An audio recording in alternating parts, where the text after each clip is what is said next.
mbote na bino nyonso place oyo ekutameli bino. Mama bebe yaye lisusu liboso na bino mpona kosolola ndenge ya bomesano. Akomisi nzambe kontulendo na makasi apesi biso mpona kosolola lisusu mokolo ya lelo. Mama bebe lelo amemeli bino nzete ya sika.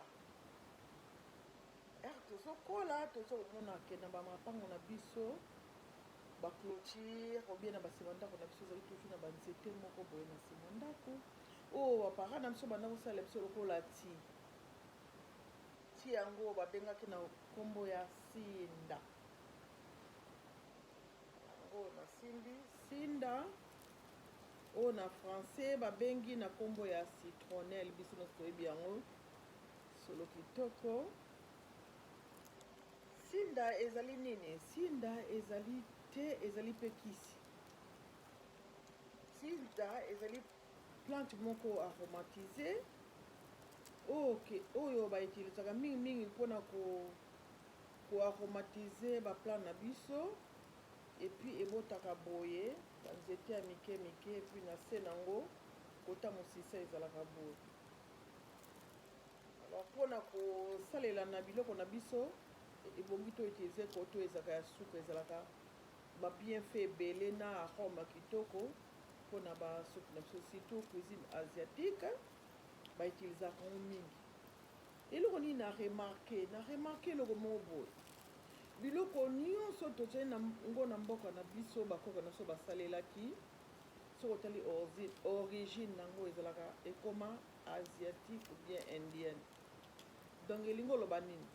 elingi olobaka biso tozalaki kidiba na banzete oyo nzambe mpongo tolendo apesa biso bango bande kokona yango na bamboka na bango soki ekomi ya bango.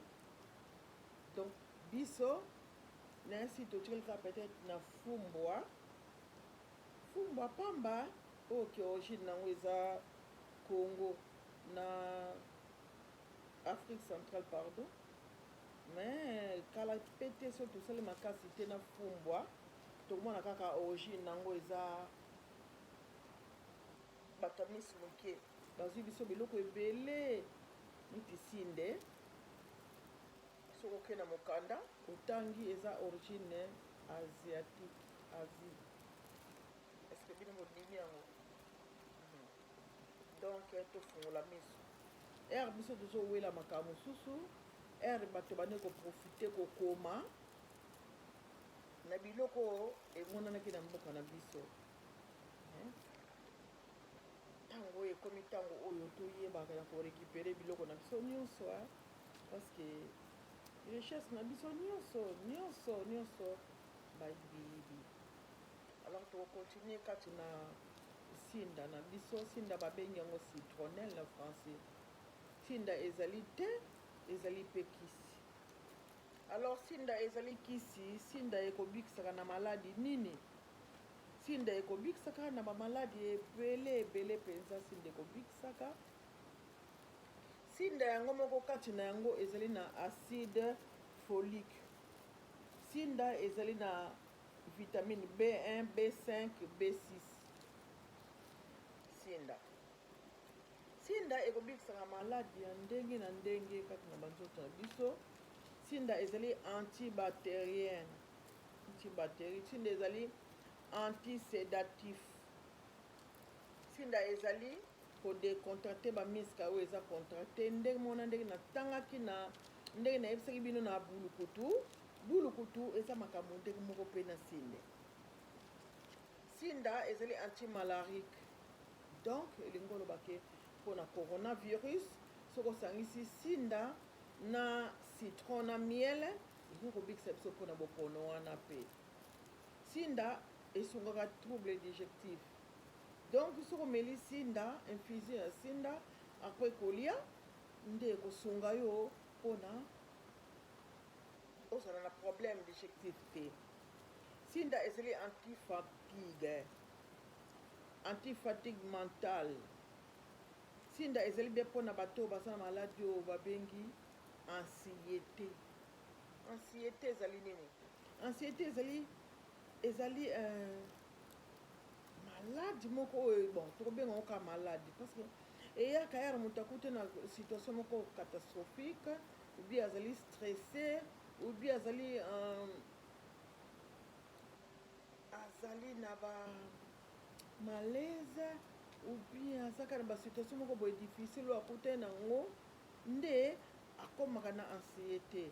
Sinda soko osali infusion nango ozomela ntongo medi pokwa na miel ekosisolo anxiété wana mpo anxiété soki ekomi mingi ti ekomaka mabe oyo tobengaka somatique. Donc ere omoni anxiété eza nano moke fo koyebana kosoigne yango na baplante na biso comme sinda comme bulukutu. Donc ezali malamu mingi. Sinda esungaka na badouleur articulaire na musculaire. Sunda esungaka na bato oyo baza na barhumatisme.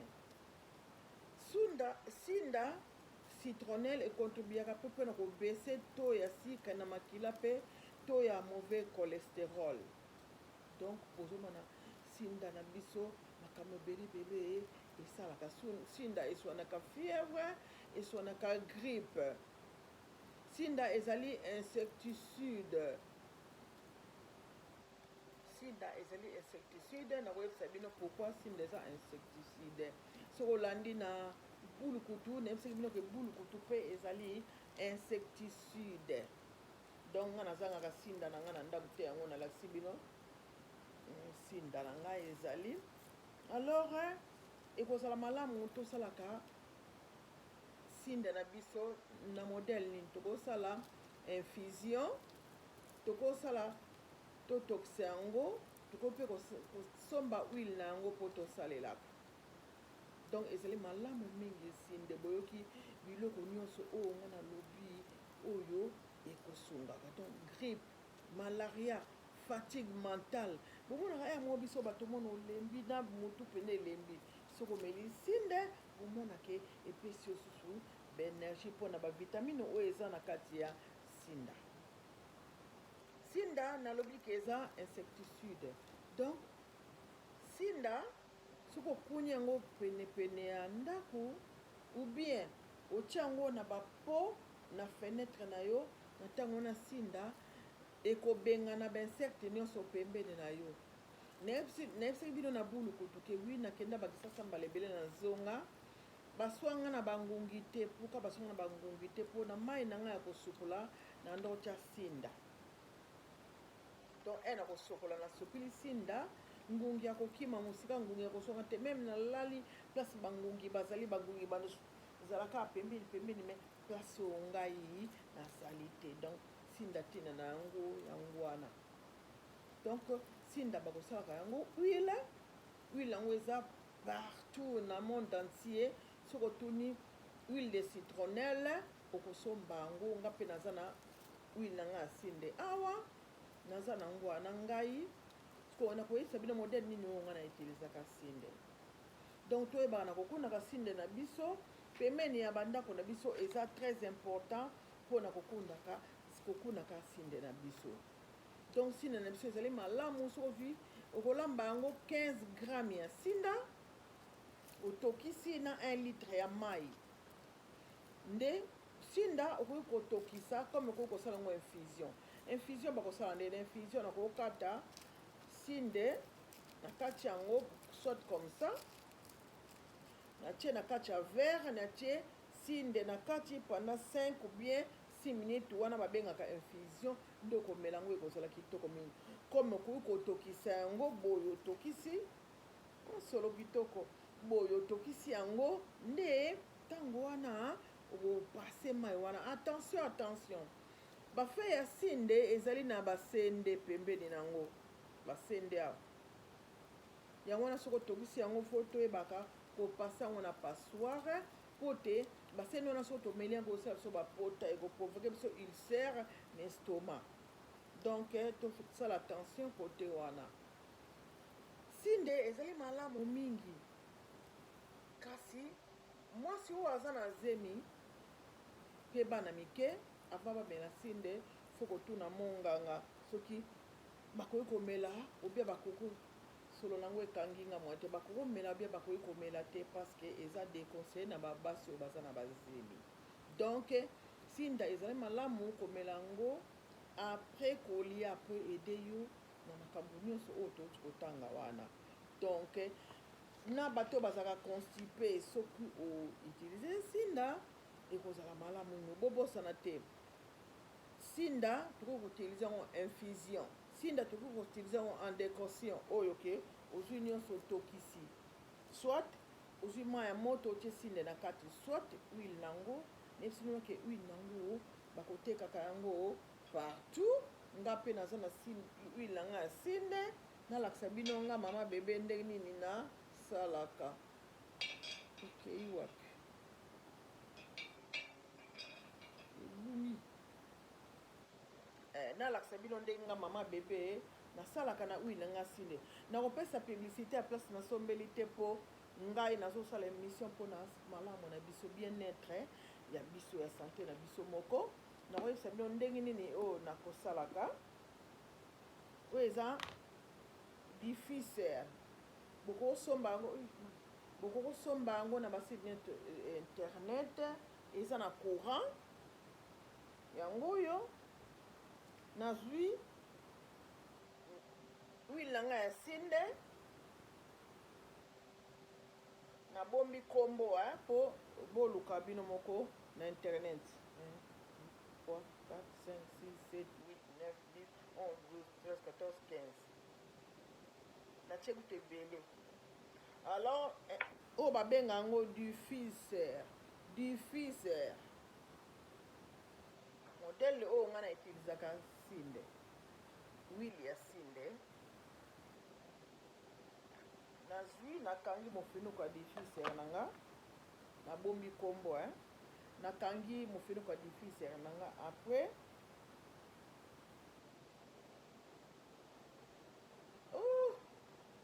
bomoni ebimisa vapeur.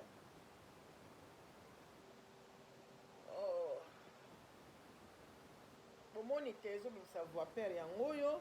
Donc solo ya sinde oyo ekopanza na ndako mbemba mpe ekoti na nzoto na ngai na minute wana. Soki naza na anxiété ekoede ngai, soki naza stressé ekoede ngai, soki mpe naza na mpasi na baarticulation bie na bamiske na ngai, diffuseur nasi boomona koni ezobimisa vapeur ekoede ngai mpona koutilize huile ya sinde. Nasalaka boye diffuseur eza na internet, bobeti diffuseur partout, même ne bay, même wa bobeti diffuseur boke place basomba biloko ya naturel. Bosombi huile na bino, donc bosaleli yango lolenge nga nasalaka yango ezobima solo ekopanza na ndako mbima. So moto afungoli porte ya ndako mbala moko asola sinde eyambi ye. Soki ndako ezalaki na araignée ou bien babiloko mike mike bangungi bakende kobatama soki porte efungami babie parce que bakoka solo oyo te ya kitoko oyo arome osinde ezobimisa kitoko makasi. Donc mpona na aspire abengani po ekota kati na nga na aspire yango. Donc na utilize yango modèle na diffuseur. Huile ya sinde, ya sinda, ya citronnelle oko utilize yango comme massage, mais ko utilize ka huile seulement te ko la sango na huile mosusu comme huile d'olive otie moi 10 gouttes, moi 2 gouttes, moi ndenge yoko sepela na olive huile pour na massage. Oko sangisa même na huile amande douce, osangisi quelques gouttes ya huile ba maso na minute wana ekosunga yo na fièvre na yo na nyonso oyo oza nango. Donc sinde ezali bien makasi kati na nzoto na biso. Soki ovandaka na pays oyo bangungi bazali mingi comme na mboka na biso, soki ozali na huile ya sinde, ozwi huile ya sinde osangisi na mai na yo oyo kosalela serpillère mpo na kopangisa ndako no mpo bangungi bakima mosika. Soki mpe ozali na huile ya sinde te, otokisi kaka sinde, ozwi mai nango wana outilize mpona kosala serpillère na yo mpo esala solo kitoko kati na ndako, elongola ba odeur nyonso mabe, etia solo kitoko mpe bangungi bayebana kokima mosika. Donc huile ezali très bien kati na banzoto na biso, ezali malamu makasi. mpona kostimule nzoto na biso boyoki oyo nazotangana ekisaka to ya mauvais cholestérol na makila ekisaka to ya sucre na makila donc ezali bien mpona badiabétique. Sinda ezali na effet diurétique donc sinda ekoki kokondisa yo eza modele nini oyo ozolia na modele nini oyo ozomelela yango. Donc soki olingi kokonda toujours esengaka contrôler biloko na yo aliment na yo nde nsima omeli sinde okokonda ndenge moko mpe nayebisaki bino na bulukutu mpe eza na befe diurétique donc eza na befe ndenge moko bulukutu insecticide oyo mpe ka ndenge moko. Donc maladi mingi oyo bulukutu etretaka eza maladi oyo sinda mpe etretaka soki ozomela yango ndenge esengeli. Donc sinda ezali malamu mingi mpona biloko oyo ezali na kati ya sinda. boyeba ere tozokola savon moko boye bana benga savon sulinga. Savon wana ezalaki sulingi te, savon ezalaki sunlight. Alors bana benga sulingi mpo anglais wana bato bayebe na bango mpena anglais te tobenga savon sulingi, savon sulingi. tonosola ngo nzoto mpe bilamba etika sola sinde nayebi te so savon ezalaka me na poto savon wana eza ti lelo sulingi nazalaki na wana ndako na lukia wana etilisaki etialaki moko me naye place na tiaki te savon sulingi. Savon ezalaki savon basala na sinda. Donc sinda ezali bien mpona banduta mpe na ba cellulite. Donc cellulite na vergeture. Donc ko utiliser ba goutte ya huile ya sinda kati na mafuta na ona ntango wana ekoede yo mpona ba vergeture na yo. Alors tosisi mpona sinda na biso soki makambo so ete kosolola yango nsima tabiti ndenge nabakisaka nakosala de video oyo liboso ezalaki mpona bien-être nasali na sinde oyo mibale tokosala conseil général. Donc bozala ebele bolanda conseil général epuis après conseil général natiaka humour na suka na yango mpo ifo tosekaka ezali malamu mingi kosekaka conseil me tosekaka mpo te ekosala mpe biso malamu mingi. Merci botika malamu mbala nsima nde tokutani lisusu na deuxième vidéo. Bye bye.